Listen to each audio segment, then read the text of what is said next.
Gosh dang it. Okay. Well, I just realized that I wasn't broadcasting. I was just talking to myself for the past 10 minutes. So, 20 minutes or whatever it's been.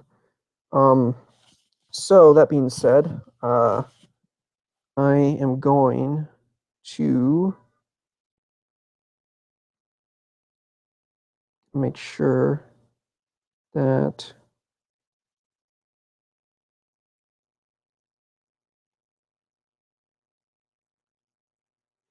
okay.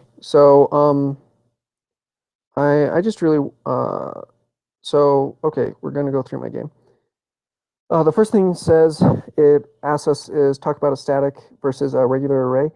Static or a static class and a just a regular class variable. And basically, a static class is only referenced. It's very difficult to reference one inside a outside of the class that it's in, uh, a static variable.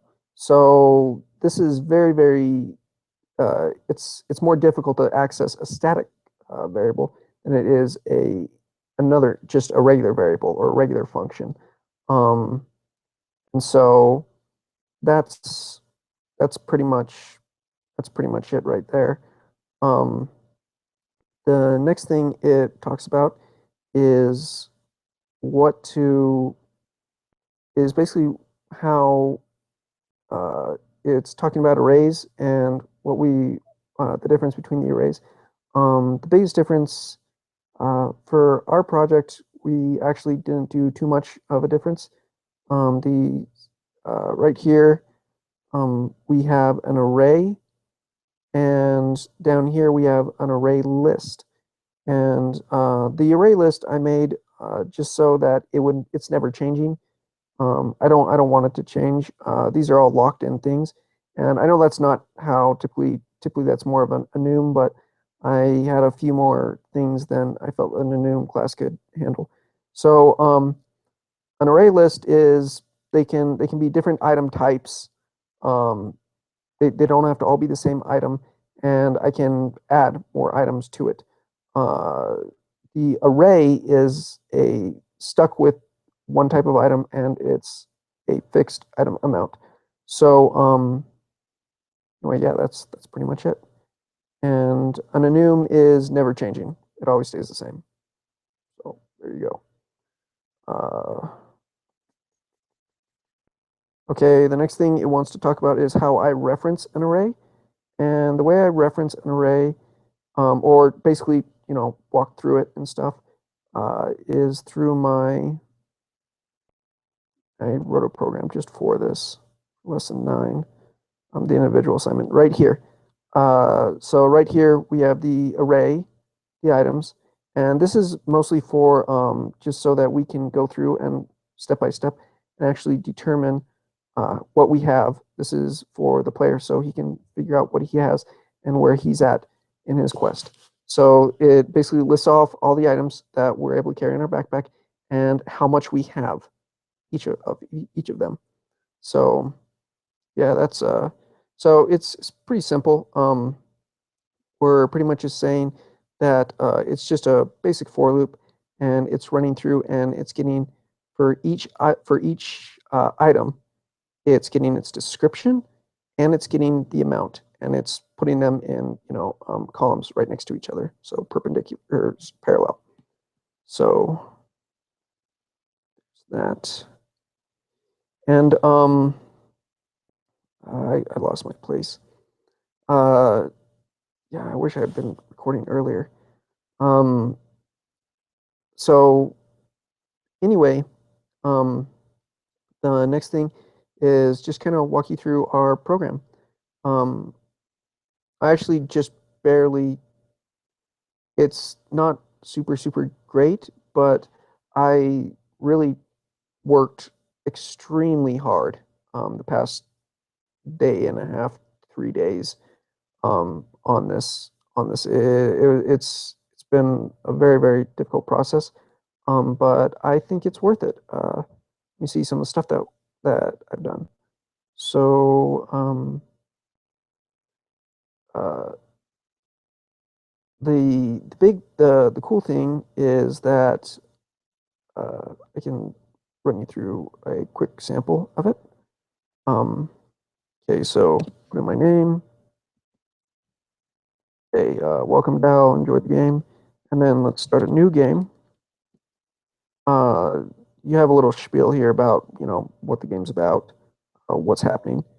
And something that, from the reading, and let's look at what we start out with in our game. So this is what we're starting out with. We're starting out with 15 boots. We got $10 money. We don't have any time machine schematic. We don't have any diamonds.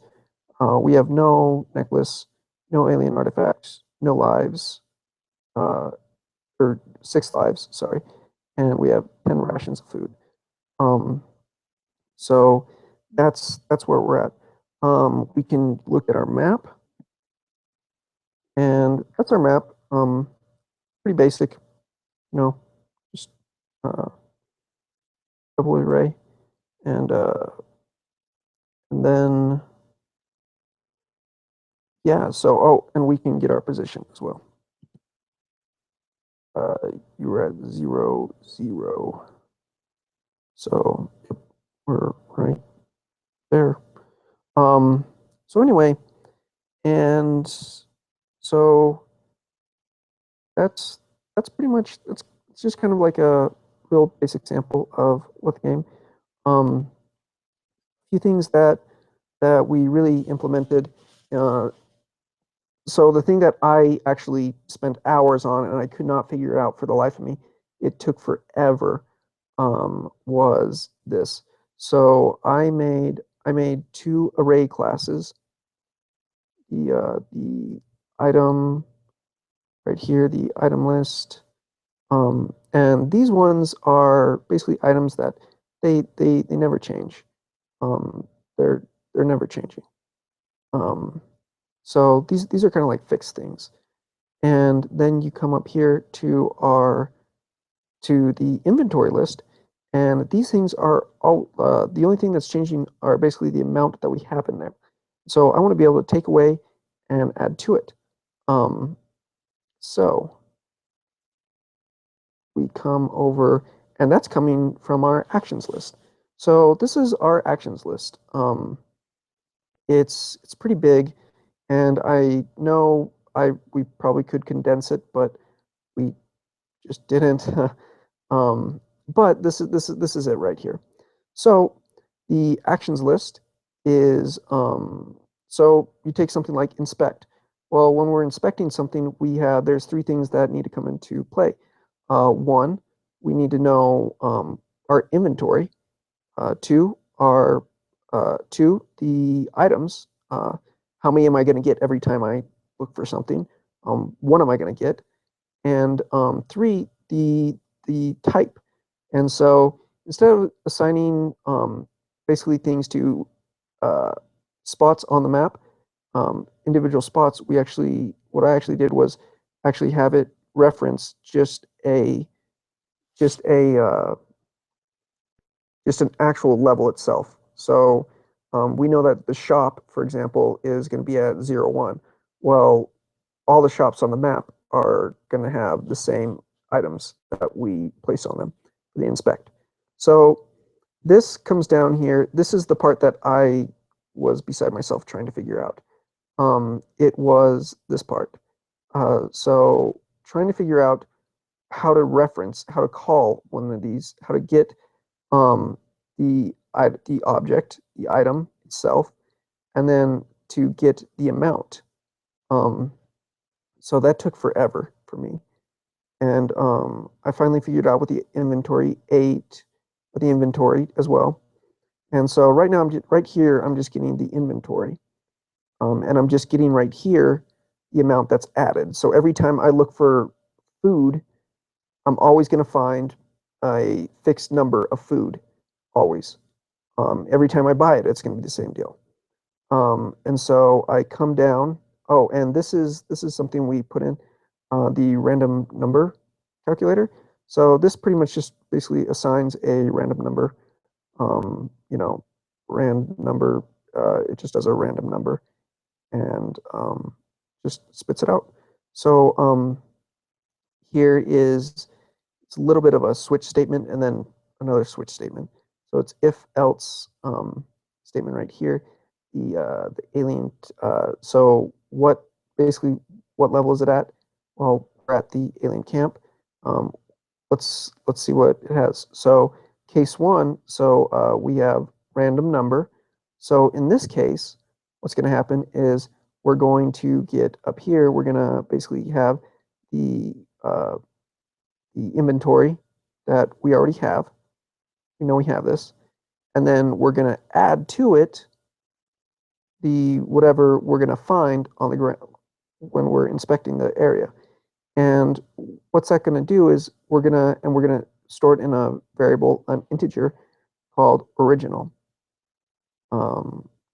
Original is also going to, and then we're going to say, we're going to set the amount in stock. The amount that we now have in our backpack is going to be original. So it's updated. And down here, we just have a little out so the player knows what happened. Come all the way down, it just says, you found this item and this many of it, better keep it. And so that goes into your backpack. So that's just kind of one of the things that that basically what the program is doing and what we're hoping to accomplish in it. Uh, so that's pretty much it. I I worked extremely hard. Uh, lesson I did do. I didn't quite understand lesson 10 and 11. And when I try to implement them into specifically the case and the case and the oh, what was it? The case and the read line, it just didn't, it wasn't working very well. Like every time the reading and the videos said that it was supposed to basically drop off, and it never, like, it just stayed an error the entire time throughout the whole lesson, and it was screwing up the rest of my entire program.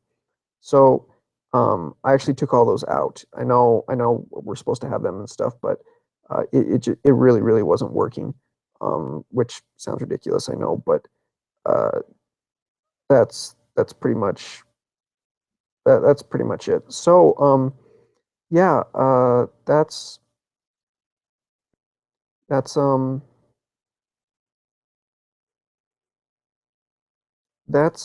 that's pretty much it. I think we are also supposed to tell you about the difference between a byte and a character. Um, I'm not 100%. I'm going to be honest. I'm not 100% sure on that. My understanding, though, is that it's much easier to input a character into. It's preferable to put a character into the computer as a user than to try to find a byte. Um, Bytes are just a little bit harder data types to work with.